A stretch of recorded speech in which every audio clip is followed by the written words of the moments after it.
Sports has the power to change the world. It has the power to inspire. And these aren't my words. These are the words of late President of South Africa, the great Nelson Mandela. I'm sure each one of you present here knows the huge role that sports played in unification of South Africa after the apartheid. And Nelson Mandela actually used rugby, which was the most popular sport over there, to bridge the gap that existed between different communities. And if you're not, there's this wonderful book called Playing the Enemy by John Carlin. You can always read it. And if you don't feel like reading, there's a beautiful movie called The Invictus, featuring Morgan Freeman and Matt Damon. You can always give it a watch. I thank the anchors for the pleasant introduction. I have been in this field of sports research, sports promotion for almost 10 years. And it's actually been a roller coaster. There have been ups and downs, highs and lows, success and failures. It's actually very important to understand the chronology as to how exactly did we reach here. Because trust me, a few years back, terms like sports culture, sports literacy, and moreover, research to promote sports culture, they were literally unheard of. So let's understand as to how exactly we got here. So this story dates back to the year 2013 when I was just done with my graduation. So I graduated from St. Stephen's College of Delhi University and I started preparing for my law faculty entrance. Now, after a year of hard work, when the results finally came, I had missed the cutoffs.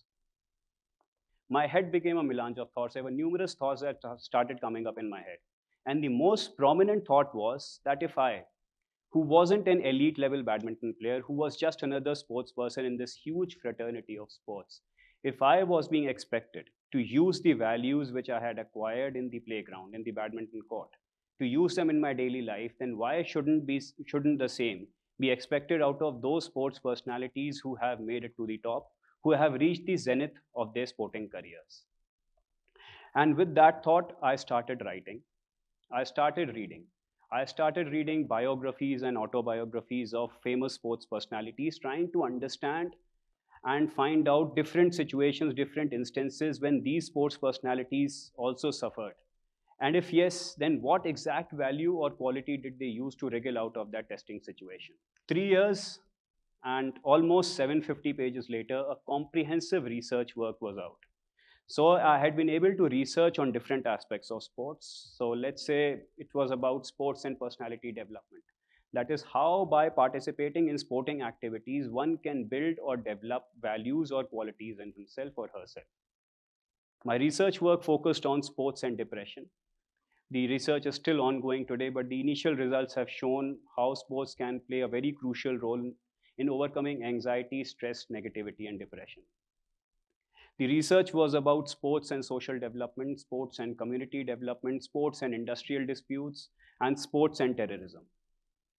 A comprehensive research work.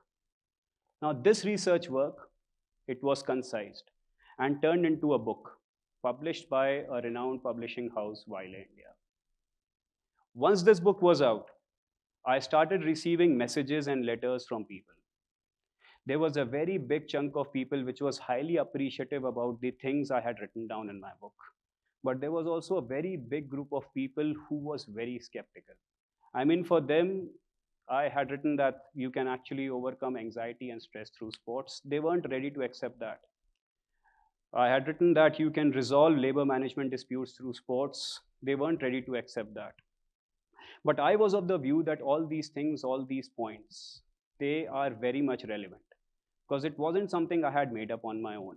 It was 3 years of comprehensive research which I had done. So it was there that we decided to create our own organization, take matters in our own hands. And in 2017 itself, we established the non-governmental organization called Sports A Way of Life with the primary objective of implementing the findings of my research work.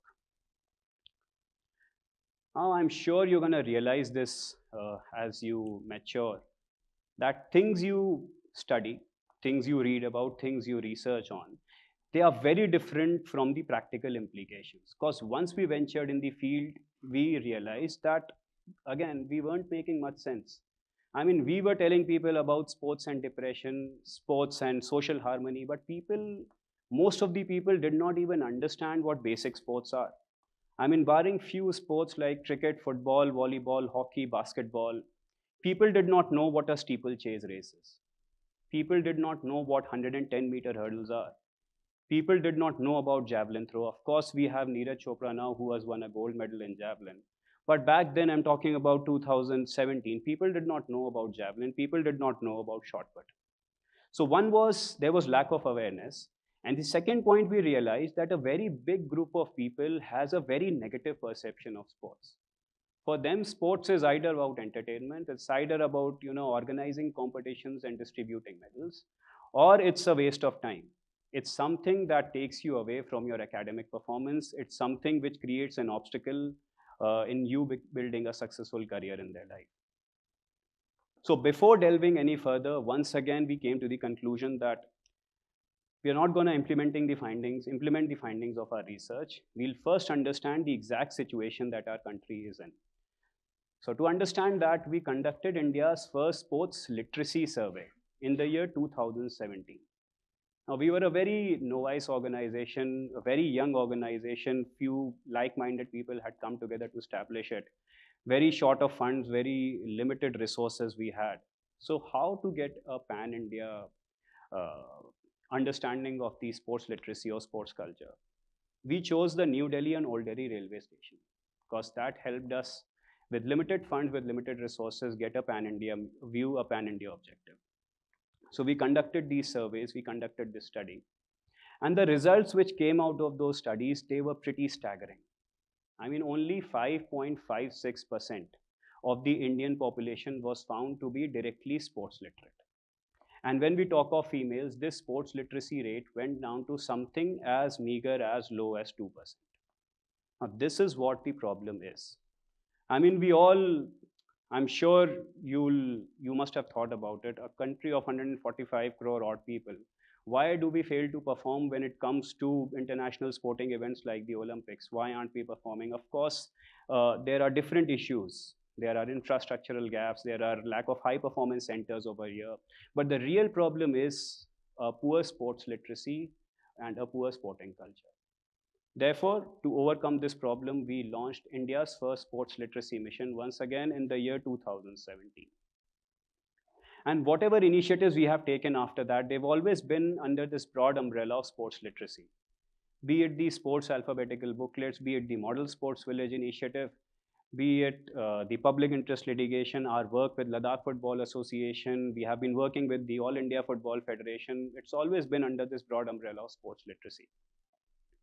Now, three very quick points I'll discuss about the things which we've been able to do and create till now. First is the sports alphabetical booklets.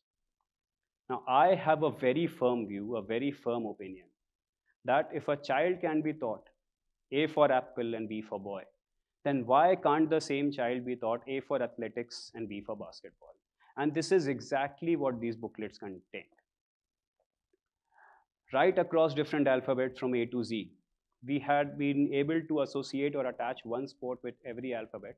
The idea was to give these children, our youngsters, our upcoming generation, a basic knowledge, a basic understanding of sports, that there's life outside cricket. And at the same time, somehow make them alphabetically literate. And these booklets, they were very well received by these young children, their teachers, their parents. And we were making sense. In fact, these booklets, they were actually made a part of the Sarv Shiksha Abhiyan, which is the central government scheme.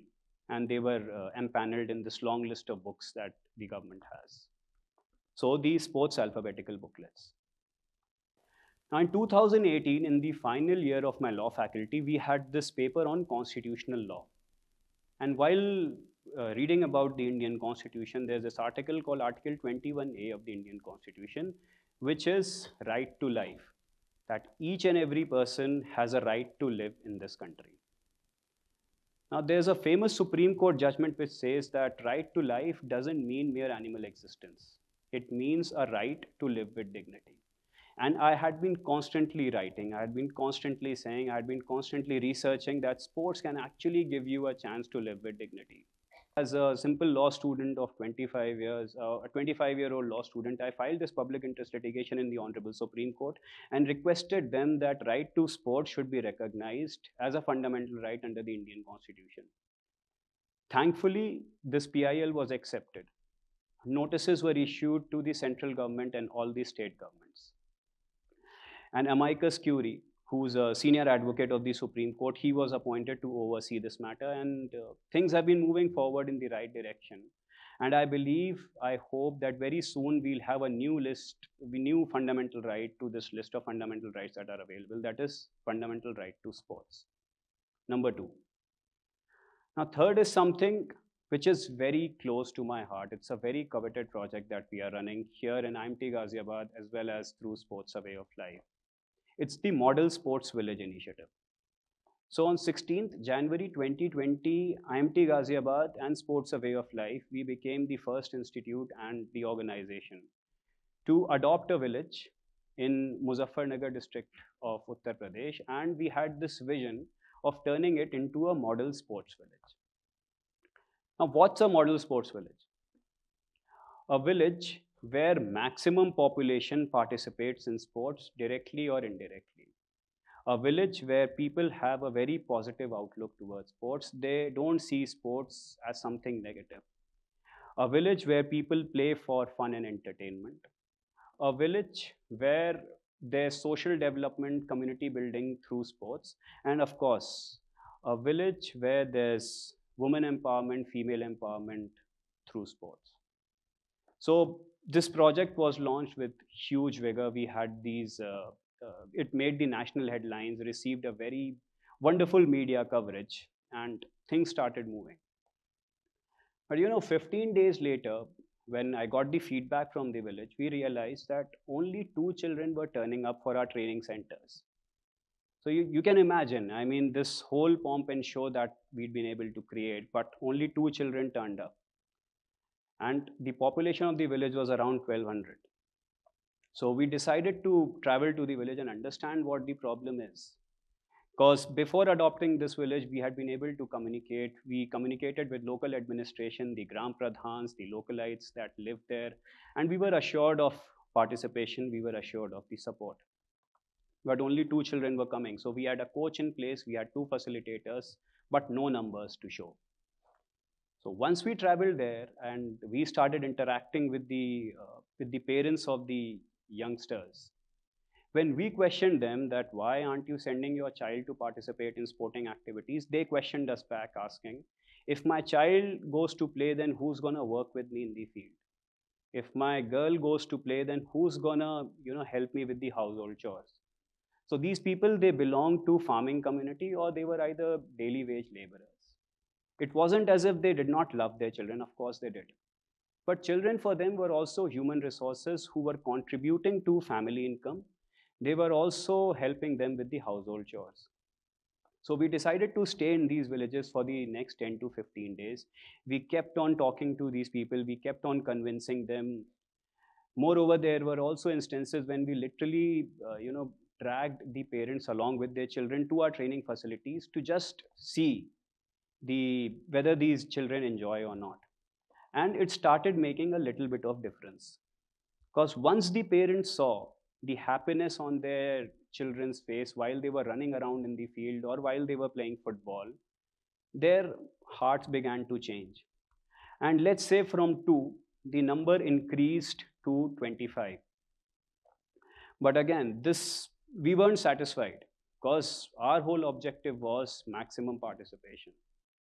So we decided to organize an inter-village sports meet, a gala event. Sports has this amazing potential to bring people together. There are instances when we aren't able to communicate with people very effectively, and sports will always give you a chance for effective communication. Sports will give you a chance to circulate your messages. Sports can give you a chance to make yourselves heard. And this is exactly what happened through these inter-village sports events. There were, of course, there were other things that were on show. There were medals, there were certificates, there were prizes. So we had something for everybody. In this meet, 800 participated, not only from that village, but also from nearby villages. And there are different Arjuna, Dronacharya, and Khel Ratna awardees who had been associated with us. We used them to send our messages across in the right way. And it made the difference. Within the next 15 to 20 days, the numbers started increasing considerably. Within a month, we had a participation of around 150 people.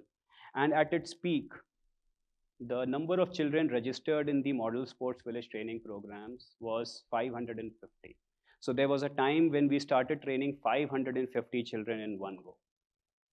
So this was the brilliance of Model Sports Village. And we've covered a full circle through this initiative. We've been able to make inroads in the right set of people, right set of population. Uh, People say that it's a success story, but it's an ongoing journey. There were newspapers which made the headline and said that the successful completion of 3 years of Model Sports Village.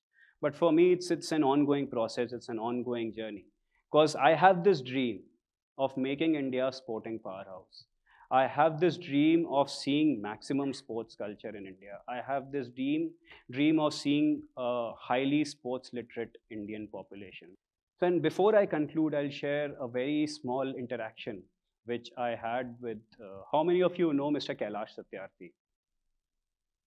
Great, a very decent number. So, Kailash Satyarthi is the Nobel laureate. He won the Nobel Peace Prize for India. I had this chance, I had this opportunity of interacting with him when I was just beginning my journey as a sports researcher. And he basically said that there are two ways in which you can lead your life.